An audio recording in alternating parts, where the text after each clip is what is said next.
Stephanie Enaro, como siempre, gracias por estar para el auditorio de Mega Noticias. En este momento, ¿cómo evalúas la situación? Algunos advierten de una masacre, una escalada en la violencia, una situación en la que se debe de tomar todo con calma, pero con suficiente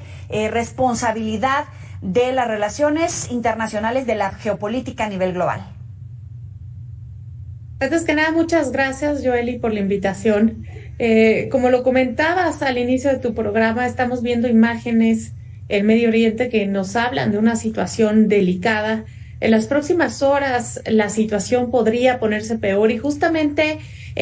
los que ya suman 500 muertos después de esta explosión en el hospital de Gaza son el detonante que ha cambiado la historia. El mundo árabe se revela en contra de lo que considera un genocidio y una limpieza étnica por parte de Occidente, y de ahí estamos viendo estas protestas en Líbano, en Turquía, en Siria, la bandera negra verse izada por parte del imán en Irán como un símbolo de venganza, y esto nos regresa al choque de culturas, a la polarización global, en donde la seguridad nacional ha pasado a ser personal, y ya no solo las naciones, sino los civiles podrían ser el blanco, y esto nos regresa un poco a lo que se vivió en el mundo en el 2015, sobre todo en Francia, en España, en Reino Unido, donde no jamás, pero el Estado Islámico atacaba a los civiles para sembrar terror, y hoy vemos que podríamos regresar a esa situación.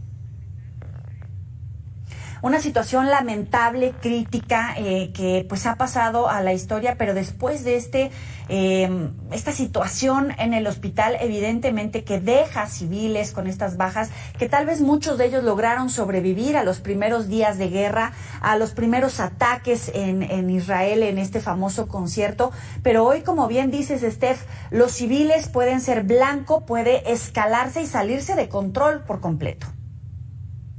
Ahora, la visita de Joe Biden a Israel y a Jordania en estos momentos es crucial. Estamos viendo que Hezbollah está atacando a Israel desde el Líbano, y si esto prueba a ser cierto, Joe Biden podría invocar el artículo 2 de la Constitución estadounidense, que le daría derecho a las Fuerzas Armadas de invadir el territorio libanés para atacar a Hezbollah y salvar la vida de los estadounidenses que viven en Israel, y justamente esto complicaría más la ecuación porque ya están muy nerviosos los libaneses, recordando lo que pasó en 1982 o también en el 2006, y este conflicto regional podría muy fácilmente escalar a nivel mundial, aunque ya estamos viviendo dos conflictos que de alguna manera nos sumergen en una tercera guerra mundial no declarada, porque aunque los dos conflictos son entre dos países o un país y una organización, hay más de un país ya involucrados de manera indirecta.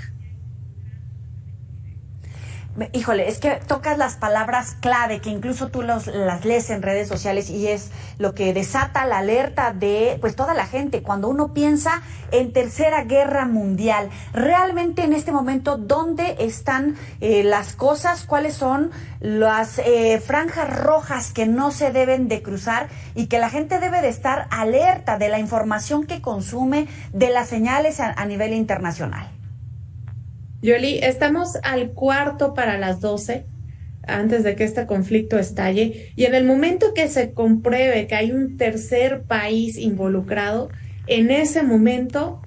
más se van a involucrar y esto podría escalar. Ahora, los efectos los vamos a sentir a nivel global sin importar el lugar del mundo en el que estemos parados. El primer producto que subió cuando este conflicto estalló fue el petróleo, subió un 5% de un día para otro, pero con puntos de transporte cerrados, con rutas marítimas cerradas, también lo harán el precio de los alimentos, y con ello recrudecerá la inflación y con ello aumentará la migración, que en este momento también lo estamos sintiendo de este lado del continente, y por qué no las premisas de seguridad nacional, porque como lo comentábamos en una vez anterior, ya Estados Unidos está preocupado porque militantes de Hamás o el Estado Islámico pasen a su territorio a través de la frontera con México,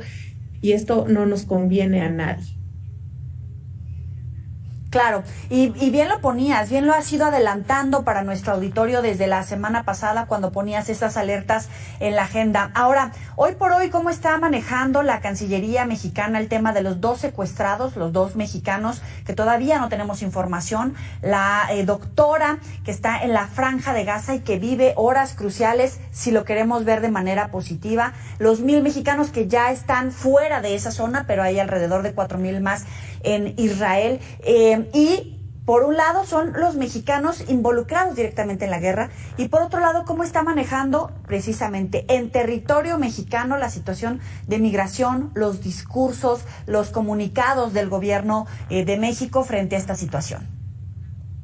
Justamente hablamos de 2 mexicanos que fueron secuestrados por Hezbollah dentro de los 500 de diversas nacionalidades que tiene esta organización. La parte buena es que dice que los considera como sus invitados y que a su debido tiempo serán liberados, pero justamente lo que está pasando en Medio Oriente refleja nuestra realidad nacional. Tenemos 165,000 personas desaparecidas desde el 2006 y esto solamente nos habla de familias que están desmembradas, de familias que no pueden dormir y una angustia que las une sin importar en dónde se encuentren. Ahora también estamos viendo el tema de la migración. Esto va a detonar más migración del lado del continente americano por la falta de oportunidades, pero también más migración del lado del Medio Oriente. Y esto es terrible porque el único país que podría aceptar a todos los refugiados de Gaza, que son cerca de 2 millones, que a su vez son refugiados en su propio territorio porque sus casas ahora están las que eran sus casas ahora están bajo dominio israelí,